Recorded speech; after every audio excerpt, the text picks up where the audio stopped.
FSBO, FSBO, FSBO. If you're not in the real estate world, you might not know what FSBO means, and that's okay. FSBO is an acronym meaning for sell by owner, and it obviously means when an owner sells their home without an agent representing them. Now, there are some pros and cons to this strategy, so let me explain some of them in a completely unbiased way. Just the facts from here on out. So let's start with the pros.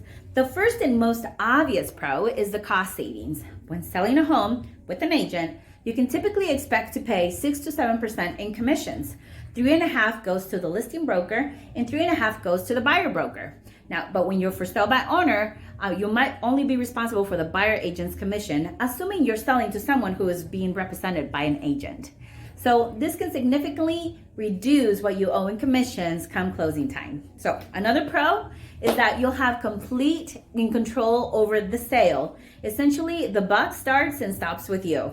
You'll have total control over the listing price, what improvements you want to make, and who you show it to. Now, to be honest, for pros, that's a pretty short list.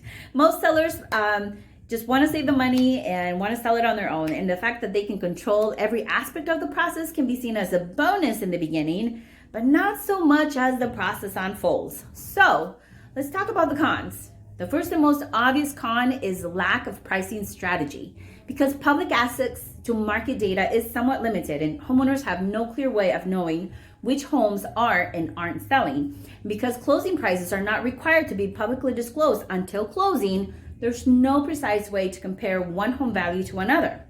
Now, another big aspect is when you have shifts in the market. Knowing to price the home above current prices or price the home below recommended price can be an extremely valuable information, because if you underprice a home, you could be losing more than the commissions you'd pay to a real estate agent. Now, if you overprice it, it just won't sell. Now, another issue could be showing your home to buyers that may not even qualify to buy your home, and you don't receive honest feedback from showings. And you need that to know how to compare against your competition and if you need to make adjustments. Another one is lack of real estate knowledge. In any given real estate transaction, there could be upwards to 200 steps in the process. And all along the way, there are legal terms and acronyms and other types of jargon can be very overwhelming, especially for an inexperienced sellers. We've got escrow, contingencies, title issues, inspection issues, appraisal issues, buyer loan issues. You'll need to know it all. And if you miss an important step, or maybe have a major misunderstanding with the buyer, or maybe a major disagreement, it can cost you thousands of dollars. If you want to learn more, and if partnering with an agent like myself can be a benefit to you, let's connect.